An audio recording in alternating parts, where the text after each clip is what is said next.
Bonjour, vous êtes à l'écoute d'un prof dans le bois pour Géo plein air.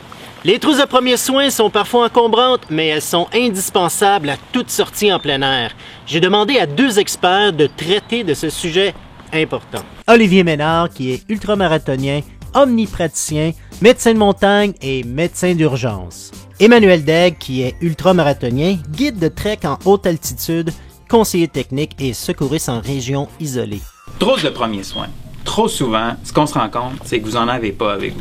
La plupart des gens pensent qu'il faut une trousse bien élaborée, grosse et tout, ce qui n'est pas du tout le cas. La trousse de premiers soins, ce qui est important à savoir, c'est qu'il faut qu'elle soit adaptée au type d'activité qu'on va faire, le nombre de personnes avec qui on va partir, l'époque de l'année aussi. Si c'est en hiver ou en été, ça ne sera pas la même chose. Aussi et surtout, c'est nos connaissances. C'est nos connaissances qui vont dicter qu'est-ce qu'il va y avoir dans la trousse.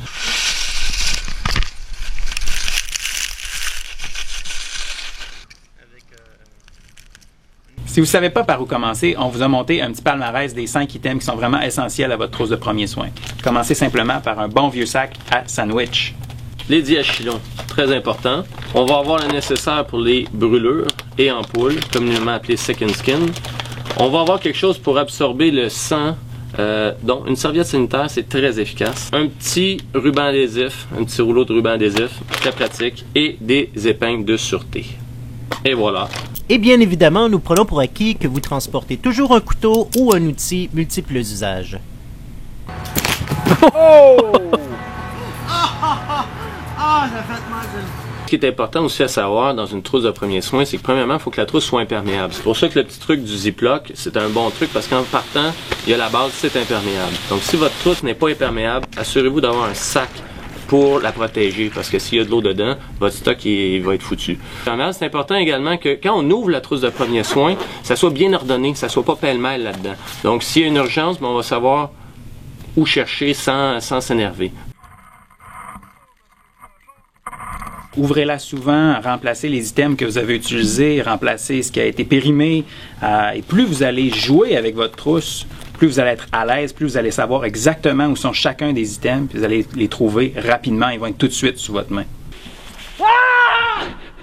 Visez vraiment la versatilité, ça veut dire viser à apporter avec vous des objets qui vont avoir des usages multiples plutôt qu'un objet qui va avoir une seule utilisation. Par exemple, parmi les items que vous pouvez retirer de votre trousse, c'est le masque de réanimation pour faire le bouche à bouche. Moi, en fait, j'utilise les fameux gants. Tout simplement en coupant l'extrémité d'un doigt, partiellement. Vous pouvez ensuite insérer dans la bouche de la victime ou dans la bouche du mort le gant. Vous utilisez la partie poignet pour couvrir puis faire le scellement et vous soufflez à l'intérieur.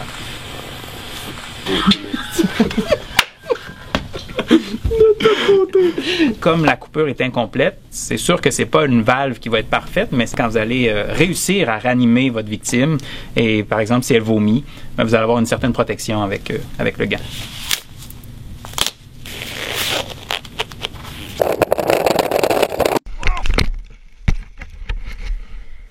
Quand on parle de grosseur de trousse de premiers soins, je dirais la grosseur d'un Ziploc, ça c'est bon pour une journée, 2 journées, ça serait suffisant.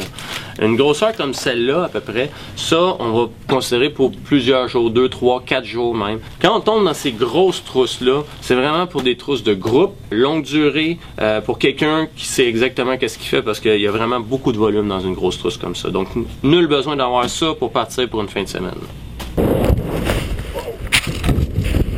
Souvent, les trousses qui sont déjà vendues, pré-remplies, il y a un paquet d'items dont vous n'allez même pas vous servir, comme les compresses froides instantanées, qui sont grosses, volumineuses, pesantes pour rien. Le rasoir, parce que de toute façon, on ne rase plus les plaies avant de les suturer. La suture, parce que la plupart des gens ne savent pas comment suturer, puis de toute façon, il y a des alternatives aux bonnes vieilles sutures. Mais il y a souvent des choses qu'on ne sait pas se servir, dont ça, qui est pourtant très utile, qui est une seringue d'irrigation. Tout ce qu'on va faire, c'est qu'on va mettre de l'eau dedans, puis pour nettoyer une plaie, on va pouvoir avoir une grande pression d'eau. Partez avec un petit livre de premiers soins, idéalement qu'il soit imperméable ou résistant à l'eau. C'est des carnets qui sont super intéressants parce qu'ils sont remplis de petits schémas d'aide-mémoire qui peuvent vous assister dans vos épisodes du secours. Parmi les objets qu'on retrouve pas souvent dans les trousses, mais qui peuvent être un plus à penser, à ajouter, il y a entre autres la teinture de bain-joint. C'est un super adhésif. On peut le prendre, on peut juste le disposer avec soit un coton-tige ou simplement en mettre un petit peu sur chaque côté d'une plaie, par exemple, sur les deux berges. On laisse sécher et ça va vraiment favoriser l'adhésion de n'importe quelle substance collante qu'on va mettre sur la peau ensuite. Donc, on a juste à penser à nos plaies, à nos ampoules, n'importe où en fait, où les pansements ont l'habitude de ne pas tenir et de décoller au bout de quelques minutes. Autre aspect colle, autre aspect suture, c'est la fameuse Crazy Glue qui est vraiment efficace aussi. C'est aussi fort en fait qu'une suture. C'est ce qu'on utilise à l'hôpital chez la plupart des plaies simples pour les enfants, mais ça marche aussi pour les adultes. Ce qui est important de se souvenir, c'est que, et pour la teinture de bain-joint, et pour la Crazy Glue, ça ne va pas dans la plaie, mais sur les berges de la plaie. Et c'est ça qui va ajouter à de la cohésion, c'est ça qui va faire tenir les deux côtés de votre coupure. Morale de l'histoire, c'est pas votre trousse de premiers soins qui compte le plus. C'est vos connaissances qui vont vous permettre d'utiliser son contenu. C'est pour ça qu'on vous suggère fortement de prendre une formation avec des professionnels. C'est un prof dans le bois, Olivier et Manu, qui vous disent À la prochaine! De devoir appeler pour les couleurs, ça sent vraiment cool. Ouais. Vous allez pouvoir vous poser certaines questions qui sont vraiment importantes, comme équipement.